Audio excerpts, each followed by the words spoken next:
Hi everyone, welcome back to SRS YouTube channel. ನಾನಿವತ್ತು simple ಮತ್ತು ಈಸಿಯಾಗಿ, ಅದರಲ್ಲೂ ಗರಿಯಾಗಿ ಹೇಗೆ ದೋಸೆನ ಮಾಡ್ಕೋಬೋದು ಅಂತ ನಿಮಗೆ ತೋರಿಸ್ಕೊಡ್ತಾ ಇದ್ದೀನಿ. ಅದಕ್ಕೂ ಮೊದಲು ಯಾರು ನನ್ನ ಚಾನಲ್ನ ಸಬ್ಸ್ಕ್ರೈಬ್ ಮಾಡದೆ ವಿಡಿಯೋ ನೋಡ್ತಾ ಇದ್ದರೆ ಪ್ಲೀಸ್ ಸಬ್ಸ್ಕ್ರೈಬ್ ಮಾಡಿ, ಸಪೋರ್ಟ್ ಮಾಡಿ. ಬನ್ನಿ ಹೇಗೆ ಮಾಡೋದು ಅಂತ ನೋಡೋಣ. ಇಲ್ಲಿ ನಾನು 1.5 ಕಪ್ ಆಗುವಷ್ಟು ಅಕ್ಕಿನ ತೊಗೊಂಡಿದ್ದೀನಿ. ಇದು ಸೊಸೈಟಿ ಅಕ್ಕಿನೇ ನಾನಿಲ್ಲಿ ತೊಗೊಂಡಿದ್ದೀನಿ. ನೆಕ್ಸ್ಟ್ ನಾನಿಲ್ಲಿ ಒಂದು ಚಿಕ್ಕ ಲೋಟದಲ್ಲಿ ಬೇಳೆ ತೊಗೊಂಡಿದ್ದೀನಿ, ತೊಗರಿ ಬೇಳೆ. ನೆಕ್ಸ್ಟ್ ಇದಕ್ಕೆ 1 ಲೋಟ ಉದ್ದಿನ ಬೇಳೆ, ಇಲ್ಲಿ ಸ್ವಲ್ಪನೇ ಕಡಲೆಬೇಳೆನೂ ಸಹ ಹಾಕಿದ್ದೀನಿ. ಇದನ್ನು ಚೆನ್ನಾಗಿ 2ರಿಂದ 3 ಸಲ ವಾಶ್ ಮಾಡಿ 8 to 10 ಅವರ್ಸು ನೆನೆಯಲಿಕ್ಕೆ ಬಿಟ್ಟಿದ್ದೀನಿ. ಇದು ಚೆನ್ನಾಗಿ ನೆನೆಬೇಕು, ಆಗ ದೋಸೆ ಹಿಟ್ಟು ಚೆನ್ನಾಗಿ ನೆನ್ಕೊಂಡಾಗ ದೋಸೆ ಚೆನ್ನಾಗಿ ಬರುತ್ತೆ. ನೋಡಿ, ಇದು ಸ್ವಲ್ಪ ಗಟ್ಟಿ ಅನಿಸಿದರೆ ನೆಕ್ಸ್ಟ್ ಡೇ ಮಾರ್ನಿಂಗು ನಾನು ಇದನ್ನು ಮಿಕ್ಸಿಗೆ ಹಾಕಿ ಮಿಕ್ಸಿ ಮಾಡ್ಕೊಂಡಿದ್ದೆ. ನೆಕ್ಸ್ಟು ನಾನಿಲ್ಲಿ ಅದೇನಾದರೂ ಹಿಟ್ಟು ನಿಮಗೆ ಗಟ್ಟಿ ಅನಿಸಿದರೆ ಸ್ವಲ್ಪ ನೀರು ಹಾಕಿ, ನೀರಾಗಿದ್ರೇ ಅದು ಚೆನ್ನಾಗಿ ಬರೋದು. ನೆಕ್ಸ್ಟ್ ಇಲ್ಲಿ ನಾನು ಒಂದು ದೋಸೆ ಹಂಚಿಗೆ ಸ್ವಲ್ಪ ಕಾದ್ಮೇಲೆ ಅದಕ್ಕೆ ಎಣ್ಣೆ ಹಾಕಿ ಮೇಲೆ ಈ ಥರ ಈರುಳ್ಳಿಯಲ್ಲಿ ಈ ಥರ ಫುಲ್ಲು ಈರುಳ್ಳಿಯಿಂದ ಎಣ್ಣೆನ ಫುಲ್ಲು ಅದಕ್ಕೆ ಸ್ಪ್ರೆಡ್ ಮಾಡ್ತಾಯಿದ್ದೀನಿ. ನೆಕ್ಸ್ಟ್ ಇಲ್ಲಿ ನೋಡಿ, ದೋಸೆ ಒಯ್ದು ಅದ್ರ ಮೇಲೆ ಸ್ವಲ್ಪ ಎಣ್ಣೆ ಹಾಕಿದ್ದೀನಿ. ನೋಡಿ ಎಷ್ಟು ಚೆನ್ನಾಗಿ ಬರುತ್ತೆ ಅಂತ.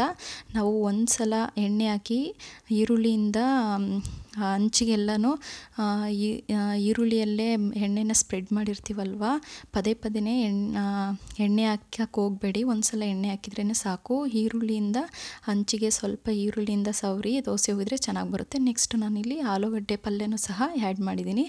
ಅದನ್ನು ನಾನು ಮಾಡೋ ರೀತಿ ಹೇಗೆ ಮಾಡಿದ್ದೀನಿ ಅಂತ ತೋರಿಸ್ತಾ ಇದ್ದೀನಿ. ಆಲೂಗಡ್ಡೆನ ಬೇಯಿಸ್ಕೊಂಡು ನೆಕ್ಸ್ಟ್ ಅದು 4ರಿಂದ 5 ವಿಷಲ್ ಹೊಡ್ಸ್ಕೊಂಡಿದ್ದೆ. ಈ ಥರ ಆಲೂಗಡ್ಡೆನ ಸ್ಮ್ಯಾಶ್ ಮಾಡ್ತಾಯಿದ್ದೀನಿ. ನೋಡಿ, ಈ ಥರ ಸ್ಮ್ಯಾಶ್ ಮಾಡಿದ್ದಾದಮೇಲೆ ಇಲ್ಲಿ ಒಂದು 4ರಿಂದ 5 ಹಸಿಮೆಣ್ಸಿನ್ಕಾಯಿ, ಕರಿಬೇವು ಸೊಪ್ಪು, 1 ಈರುಳ್ಳಿ, 1 ಟೊಮೊಟೊ ತೊಗೊಂಡಿದ್ದೀನಿ. ನೆಕ್ಸ್ಟ್ ಇದನ್ನು ಒಗ್ಗರಣೆಗೆ ಹಾಕೋಣ ಬನ್ನಿ. ಇಲ್ಲಿ ನೆಕ್ಸ್ಟ್ ಒಂದು ಪ್ಯಾನ್ಗೆ ನಾನು ಸ್ವಲ್ಪ ಆಯಿಲ್ ಹಾಕಿ ಸ್ವಲ್ಪ ಸಾಸಿವೆ ಕಾಳು ಹಾಕಿ, ಸಾಸಿವೆ ಕಾಳು ಚಟಪಟ ಅಂದ ನಂತರ ನೆಕ್ಸ್ಟ್ ಇದಕ್ಕೆ ಈರುಳ್ಳಿ ಆ್ಯಡ್ ಮಾಡಿ, ಇಲ್ಲಿ ನಾನು ಮೆಣಸಿನ್ಕಾಯಿ ಮತ್ತು ಟೊಮೊಟೊ, ಕರಿಬೇವು ಸೊಪ್ಪು ಆ್ಯಡ್ ಮಾಡಿ ಇದೆಲ್ಲನೂ ಚೆನ್ನಾಗಿ ಫ್ರೈ ಆಗಬೇಕು ಎಣ್ಣೆಲಿ. ಒಂದು 5 ನಿಮಿಷ ಇದೆಲ್ಲನೂ ಫ್ರೈ ಮಾಡ್ತಾಯಿದ್ದೀನಿ.